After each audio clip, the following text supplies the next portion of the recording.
সকাল গড়িয়ে হয়েছে দুপুর, আর দুপুর গড়িয়ে হয়েছে বিকেল, তবুও আমার ভিডিও করতে মনে নেই। আর তাই তো আজকের ভিডিওটা বিকালবেলা থেকেই শুরু করলাম। বিকালবেলা দেখো খুব খুশি খুশি মনে আমি চলে যাচ্ছি আমাদের বাড়িতে। আর আমাকে নিতে এসছে কে বলো তো? থাক, আর সেটা নয় নাই বললাম, কারণ কম বেশি সবাই চেনো তাকে। আমরা দুজন এখন মজা করতে করতে আর গল্প করতে করতে বাড়ি এসে পৌঁছে গেলাম। ওই যে আগেই বলেছি, আমার বাপের বাড়ি আর শ্বশুর বাড়ির দূরত্বটা খুব একটা বেশি না। আর বাড়ি এসেই দেখি, দেখো আমার মা কত গাছ লাগিয়েছে। ফুল গাছ লাগাতে যতটা কষ্ট, ফুল ফুটলে ততটাই সুন্দর লাগে। এইদিকে দেখো কথা বলতে বলতে আর ভিডিও করতে করতে আমি চলে এসেছি সেই না লাগানো উচ্ছে গাছে। আসলেই এই উচ্ছে গাছটার ওপর আমার খুবই নজর পড়ে। ছোট বড় যা উচ্ছে ছিল গাছে সবই আমি খুঁজে খুঁজে বের করে ফেললাম। এত ছোট ছোট উচ্ছে তোলার কারণ, একটু বড় হলেই উচ্ছেগুলোতে পোকা ধরে যাচ্ছে, কারণ উচ্ছে গাছে তো আর কোনো ওষুধ দেওয়া হয় না। তাই তো ছোট বড় যা উচ্ছে ছিল সবই খুঁজে খুঁজে তুলে ফেললাম। আর এইদিকে দেখো আমার বুনু কিভাবে ক্যামেরাটা ধরেছে।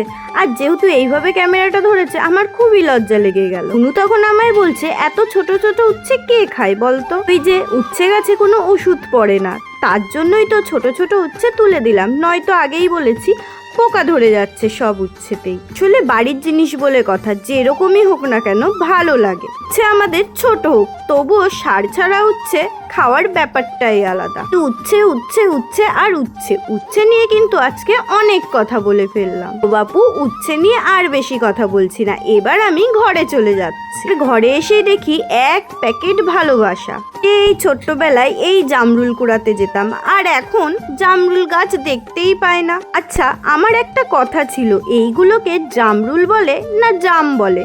তোমরাই বলো তো। আসলে সঠিকভাবে আমি সত্যিই জানি না। নাও বাপু, আর বেশি কথা বলছি না, এবার একটু খেয়ে টেস্ট করে নি। টেস্টটা কিন্তু দারুণ ছিল, আর অনেকদিন পরে যেহেতু খাচ্ছি ভালোই লাগছিল বেশ খেতে। আর এরপরই দেখো আমার মা ভাত নিয়ে হাজির। আমি কিন্তু বাড়ির থেকে খেয়ে এসেছি, তবুও মার মন তো, মা বলছে আয় তোকে একটু খাইয়ে দি। পেটটা তো সবসময় ভরাই থাকে, কিন্তু মনটা কি আর সবসময় ভরে বলো? মা খাইয়ে দিচ্ছে বলে ভরা পেটেও মন ভরে খেয়ে নিলাম। আর মায়েরা যখন খাইয়ে দেয় তখন সেই খাবারের স্বাদটা অনেকটা বেড়ে যায়। সেটা শুধু আমার মনে হয় না, এটা সব ছেলে মেয়েদেরই মনে হয়। তাই তো মায়ের হাতে খাওয়া দাওয়া সেরে এখন চলে গেলাম মাঠে। থেকে আমাদের মাঠ খুবই কাছে, তাই সন্ধ্যাও লেগে গেছে আর চলে আসলাম মাঠে। এই বিয়ের আগে যেমন সব বান্ধবীরা বসে মাঠে আড্ডা দিতাম, সেই রকমই আবারও বসে পড়লাম। আর বিয়ের আগে কিন্তু আমরা সবাই মিলে এই পার্কেই আড্ডা দিতাম। পার্ক আর মাঠ বলছি বলে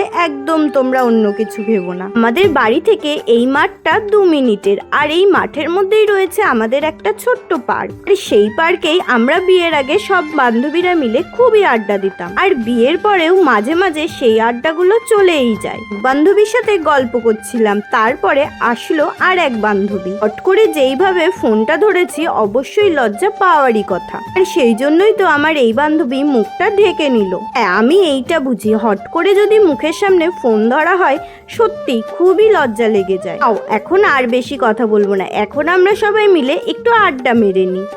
আড্ডা মারতে মারতে রাত হয়ে গেল, তারপর চলে আসলাম বাড়িতে। এইদিকে বুনু গেছিল বাজারে, ও নিয়ে এসেছিল ওর প্রয়োজনীয় কটা জিনিস, সেইগুলোই আমার ভিডিওতে তুলে ধরা হলো। বুনু আসার সময় এনেছিল আমাদের জন্য আইসক্রিম, তো সবাই মিলে এখন আমরা আইসক্রিম খেয়ে নেব। আড্ডা মারতে মারতে আর আইসক্রিম খেতে খেতে আজকের ভিডিওটা আমরা এখানেই এন্ড করব।